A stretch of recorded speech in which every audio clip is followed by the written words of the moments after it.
Bismillahirrahmanirrahim. Assalamualaikum warahmatullahi wabarakatuh.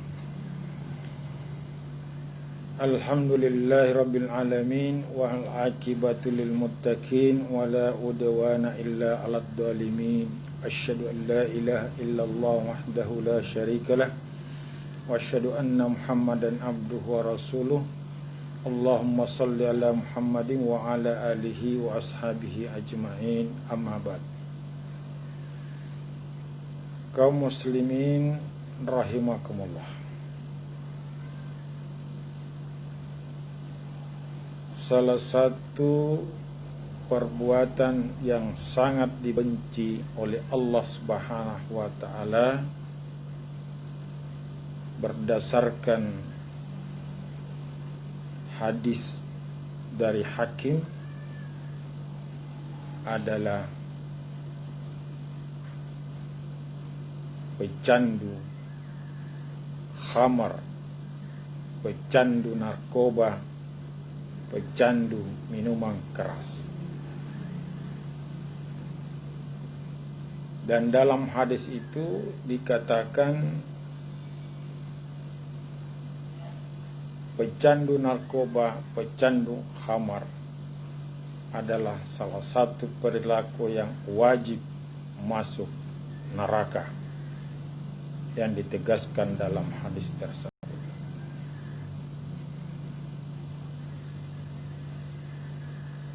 Nah, di dalam Al-Quran,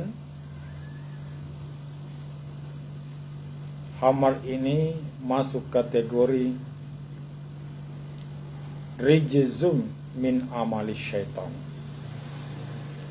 adalah najis dan bagian dari perilaku syaitan.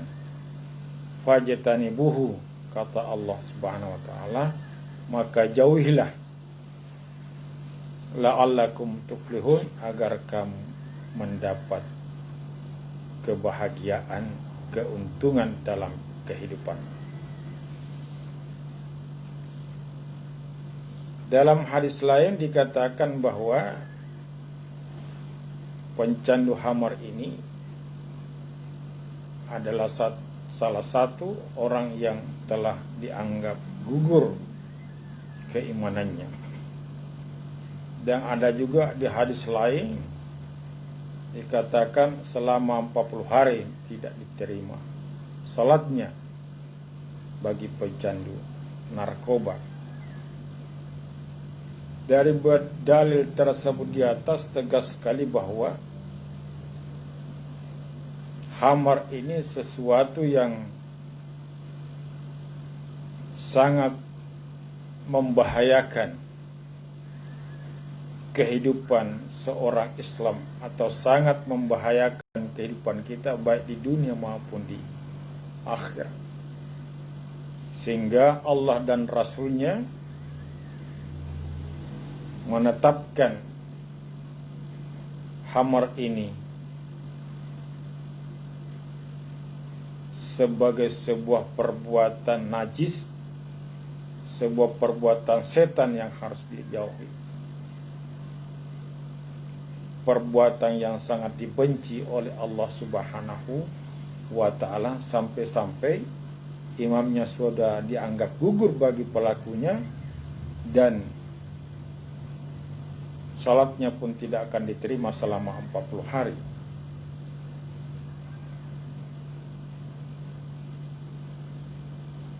Mengapa demikian diharamkannya, dilarangnya khamar ini untuk dikonsumsi? Dari fakta yang kita amati dalam kehidupan sosial kita, bahwa sudah berapa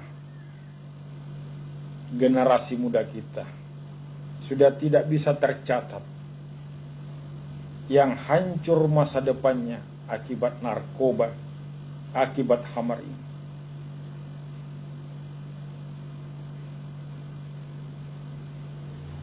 Khamar ini merupakan media pengantar kepada segala bentuk kejahatan. Pencurian, perzinahan, pembunuhan, itu banyak disumberkan dari khamar ini. Dan ini fakta, realita di tengah-tengah kehidupan kita. Berapa rumah tangga hancur berantakan akibat khamar ini. Kenapa hancur rumah tangga? Karena sudah tidak ada penghidupan. Tidak lagi ada etika di dalam kehidupan rumah tangga. Tidak ada lagi saling menghargai. Karena orang yang terjebak dalam kehidupan narkoba ini, perilakunya sudah tidak terkontrol. Akalnya sudah rusak, sudah tidak terarah. Sehingga kecenderungan perilakunya semua adalah kejahatan-kejahatan.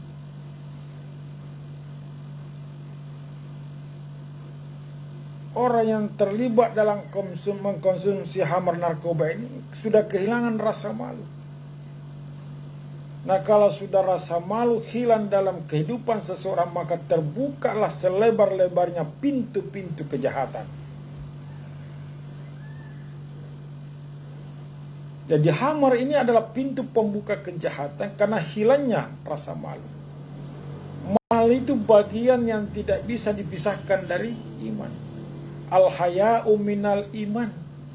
Malu itu bagian integritas daripada iman seseorang. Maka logikanya kalau orang sudah hilang rasa malu, maka sudah dapat dipastikan imannya sudah tidak ada di dalam dirinya. Hilang rasa malu, maka terjadilah perbuatan perzinahan, pembunuhan. Dia tidak lagi mengenal aturan, tidak mengenal lagi etika. Oleh karena itu, berapa anak yang terlahir tidak melalui proses pernikahan akibat dari khamar ini. Karena terjadi perzinahan tanpa melalui proses nikah. Pendidikan gagal akibat khamar dan narkoba, hancur. Sehingga kalau ini memasyarakat sudah menyeluruh, anak-anak generasi muda kita terjebak dan terlibat dalam kehidupan narkoba, kehidupan khamar ini, pada ujungnya negara akan hancur, bangsa akan hancur.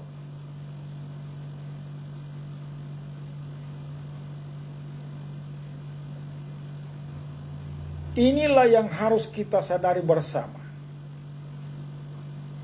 Nah, termasuk dalam hal ini yang banyak memberi kontribusi terlibatnya anak-anak kita, generasi kita kepada perbuatan perilaku narkoba adalah para pebisnis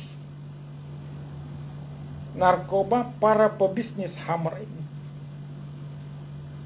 Para pebisnis khamar ini, pedagang narkoba ini adalah termasuk pengkhianat bangsa, pengkhianat agama. Karena dia pemberi kontribusi terbesar di dalam menghancurkan negara. Agama ke depan, bangsa ke depan sangat ditentukan bagaimana kita saat ini dalam melakukan pendidikan terhadap anak kita. Sangat ditentukan anak muda kita. Bangsa mau bagus ke depan, agama mau baik ke depan, sangat ditentukan generasi muda kita. Nah, kalau sudah generasi kita terjebak semua pada perilaku narkoba ini, apa yang bisa diharap?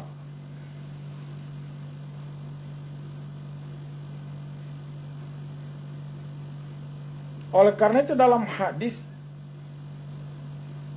para pebisnis, para peminum, dan orang yang terlibat dalam proses bisnis itu sama hukumnya peminum khamar.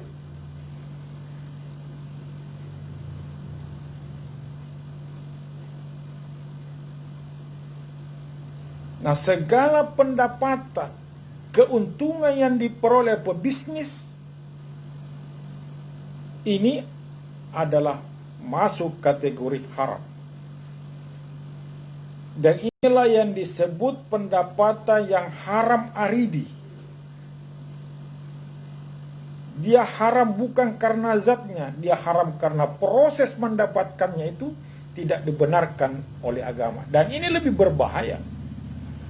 Dan ini sangat berbahaya. Kalau babi itu jelas haram karena zatnya. Uang itu tidak haram, beras itu tidak haram, rumah itu tidak haram, kendaraan itu tidak haram. Tetapi cara memperoleh kendaraan itu dengan uang dari bisnis hamar, bisnis narkoba, maka dia masuk uang haram, kendaraan haram, rumah haram. Karena uang yang dipakai termasuk dalam kategori haram haram karena prosesnya. Dan ibadah apapun, ada ulama mengatakan ibadah apapun yang dikerjakan dari rumah yang fasilitasnya dari semua yang bersumber dari yang haram, kendaraan bersumber dari haram, rumah dari haram, tempat tidur haram, baju dari yang bersumber dari yang haram, maka tidak akan diterima oleh Allah Subhanahu wa Ta'ala. Ibadah apapun yang dilakukan di rumah itu, pakaian apapun yang dipakai yang bersumber dari yang haram, maka tidak ada yang diterima oleh Allah Subhanahu wa Ta'ala. Tidak akan memberi berkah maknanya. Maknanya tidak diterima oleh Allah bahwa semua yang dibelanja, yang diadakan, yang dibeli yang bersumber dana yang haram, maka tidak akan berkah di dalam kehidupan kita.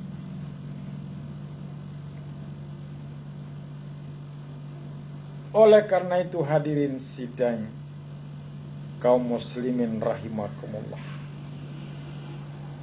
khususnya para pebisnis narkoba, pebisnis khamar ini, sadarlah kita bahwa ini hal-hal yang membahayakan anak-anak kita ke depan, juga membahayakan kehidupan kita di hadapan. Tidak ada berkahnya kita berbisnis seperti ini, malah kehancuran yang akan datang kepada kita. Dan mungkin Allah memberi bencana kepada kita mungkin karena akibat perilaku kita yang seperti itu.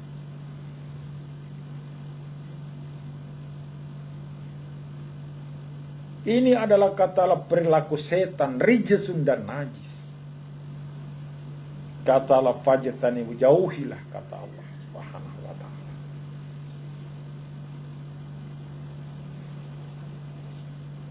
Perilaku kita ini sangat menentang tujuan pendirian sebuah negara, khususnya negara yang harus mencerdaskan kehidupan bangsa. Maka dengan menjual narkoba, berbisnis khamar, bukan mencerdaskan bangsa tetapi menghancurkan bangsa, menghancurkan agama, menghancurkan negara. Karena akan hancur beberapa generasi akibat perilaku kita. Oleh karena itu Allah mengancam orang yang seperti ini, termasuk orang yang akan dibangkitkan di hari kemudian dalam keadaan hina, dalam keadaan buta, dan penghidupan dunianya akan selalu sesat dan merasa sempit. Artinya hidupnya akan tidak penuh berkah, tidak bermanfaat, tidak fungsional, maka menebarkan berbagai macam malapetaka. Wa man a'rada an dzikri fa inna lahu ma'isyatan danka wa nahsyuruhu yaumal qiyamah, kata Allah. Perbuatan ini masuk kategori melalaikan, mengabaikan peringatan Allah di dalam Al-Quran, dan dia akan dimasukkan kepada kelompok orang-orang akan sesat kehidupannya. Dan di hari kemudian dia akan dibangkitkan dalam keadaan hina tanpa bekal apa-apa di hadapan Allah Subhanahu wa taala. Mengapa? Karena Allah katakan, kadzalika atatka ayatuna fanasita. Karena telah disampaikan kepada mereka ayat-ayat Allah. Dia sudah tahu bahwa ini narkoba haram berdasarkan penyampaian kiai, penyampaian ulama, penyampaian Islam melalui berbagai media. Dia tahu bahwa ini hamar tidak bagus, hamar ini berbahaya, tapi dia lakukan. Maka pada hari kemudian kata Allah, mereka akan dilupakan. Gadzalikal yauma tunsa. Pada hari kiamat mereka akan dilupakan, tidak akan diurus, tidak akan dipertimbangkan segala aktivitasnya di dunia. Dan akan diberi siksa yang jauh lebih pedih lagi daripada kepedihan selama masa hidupnya di dunia.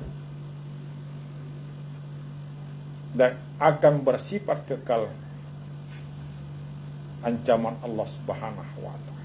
Oleh karena itu, hadirin sidang muslimin rahimakumullah, marilah kita sadari sebagai orang mukmin, sebagai orang Islam, untuk menjauhkan diri kita dari perilaku-perilaku bisnis, pelaku bisnis narkoba, pelaku bisnis hamar,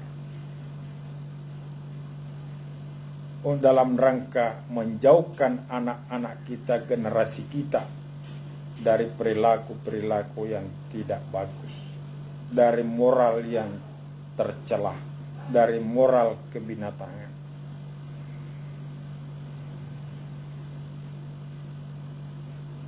Fajtanibuhu, kata Allah, jauhilah. Insya Allah, la'allakum tuflihun, kata Allah. Kalau kita menjauhi perilaku ini, kamu akan mendapatkan kebahagiaan, kamu akan mendapatkan kesejahteraan, kamu akan mendapatkan keuntungan di dalam kehidupan dunia ini. Kenapa? Karena generasi kita terbebas dari perilaku hamar yang merupakan pintu masuknya berbagai macam kejahatan. Sadarlah berapa yang hancur generasi muda kita masa depannya, berapa rumah tangga yang hancur berantakan akibat, berapa persinahan terjadi, pembunuhan kriminal terjadi akibat hamar ini. Sekali lagi, marilah kita jauhi hamar ini. Mari kita berhenti menjual, berdagang dengan minuman hamar, agar kita terhindar dari perilaku setan, agar kehidupan kita ini bermanfaat, fungsional, sehingga kita mendatangkan kebahagiaan, keuntungan dalam kehidupan dunia kita dan kehidupan akhirat kita. Demikian yang dapat kami sampaikan. Wabillahi taufiq wal hidayah. Wassalamualaikum warahmatullahi wabarakatuh.